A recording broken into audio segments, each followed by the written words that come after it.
Today on the Wealth Cafe, I am excited to continue our conversation about different types of retirement accounts. And today we are going to talk about the difference between defined benefit and defined contribution plans. Now, let's start by going over what each of these plans is. So, the names are self-explanatory, but that doesn't mean the whole thought process behind them is. So, let's start with defined benefit plans. So, defined benefit plans, these were very popular in the 1900s. So a defined benefit plan is something like a pension or an annuity, something where you are sitting here saying, I am going to receive a certain amount of money during this retirement time period. Defined benefit. You know exactly how much money you will get. You also might be able to map out and say, okay, if I were to delay receiving this amount of money, I would see an increase each year. You also may have the option to share this plan with a spouse and have a survivor benefit on here. And these are very costly for employers to run, which is why they were popular back when our lifespans were a lot shorter because once you passed away or once you and your spouse passed away, your employer no longer had to pay out the defined benefits that were coming from this plan. However, as you see, state governments are a really prime example of this. And so there will always be conversations on the news that say, and you'll see the headline go across and it says, X, Y, and Z state or X, Y, and Z town has underfunded their pension plan. And the concern is that because people are living so long, that a lot of these employers are no longer able to bear the weight and pay out a lot of these benefits that they had promised to their workers. And so that's why we saw a big shift in transition into what we now know as defined contribution or 401ks and IRAs in the employer-sponsored plan space. So the difference that really it comes down to is who bears the risk when we are talking about these different types of investment plans. When you had these defined benefit plans, it was on the employer.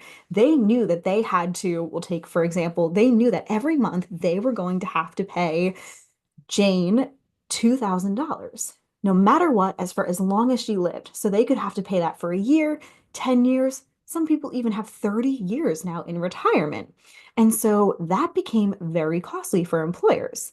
So then we saw this shift to defined contribution, where it's very common now to see employers say, hey, we're going to give you a 3 or 5% match on any of your contributions. That's because they are doing this to cover a lot of what are called safe harbor rules to make sure that they aren't favoring any employees and are treating everyone the same. But their contribution is, you guessed it, defined, right? They are putting in that 3 or 5% so they can, at the start of the year, knowing everyone's salary for the employees of that company, they can say exactly how much their cost is going to be per year. Once that employee leaves, they're no longer responsible for continuing to contribute that match, right? It's not like they are indefinitely responsible for this employee. If they live longer, that's on the employee. So that risk has really shifted. So, with these changes, though, we need to, as employees, keep in mind okay, we are the ones driving this. There is no one forcing you to save for retirement. There is no guarantee coming behind saying, hey, here's how much you are going to get each month. I know when I sit down with a lot of clients, we will open up their retirement portals and it's funny. I'll always see in the corner it shows kind of a circular diagram and in it has a number and it's like if you can keep contributing at this rate, you're expected to receive this much a month in retirement. And I just sit there and laugh because people then get really stuck on that number and they think, oh, that's the amount that I'm guaranteed to receive. Not necessarily, right? It depends on a lot of different factors on if you keep contributing at that rate, what your account rate is growing at, and you're not going to be maintaining the same amount of risk for your entire life. So I always encourage clients not to get too caught up on that number and really focus on are we contributing enough to get you to be at your needs for retirement? Because you now, as the employee with a 401k and an IRA, you now bear all of this investment risk. What is nice is that you are in control. So if you are sitting here and saying, I want to retire early, you can save a lot more for retirement and say, I know I'm going to have a really long retirement. Let me make sure I'm really funding this now so I know that I won't run out of money during those golden years. Or you might be on the other end of that spectrum saying, I plan on working for a while or maybe working part-time at the start of retirement. I'm actually not going to need to pull as much money.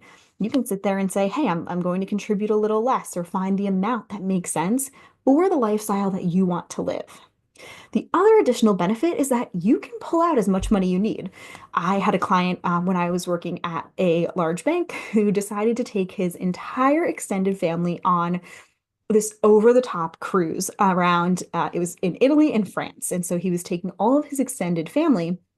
So he took a very large chunk out of his retirement account that year. And we worked with him on taxes and preparation and all of that. But that's not as important for this story.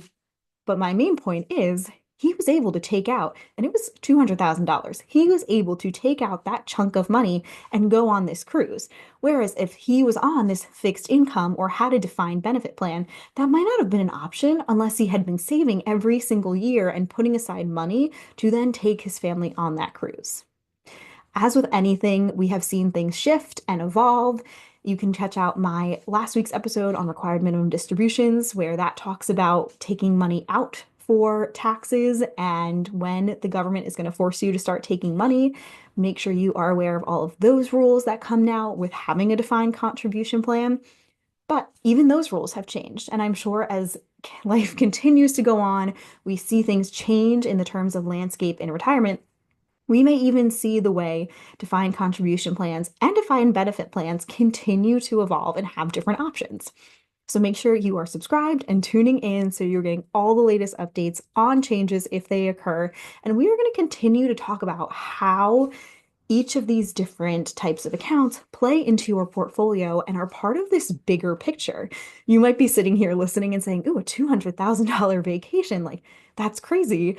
Or you might be thinking, I want to go on a $200,000 vacation with my family. If that is coming up in your mind right now, you can apply for a complimentary intro call on our website, and it's tanisfingroup.com/contact.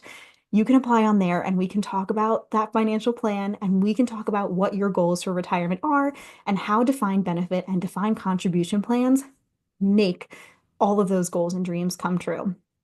Thanks for tuning in, and I'll see you again next week.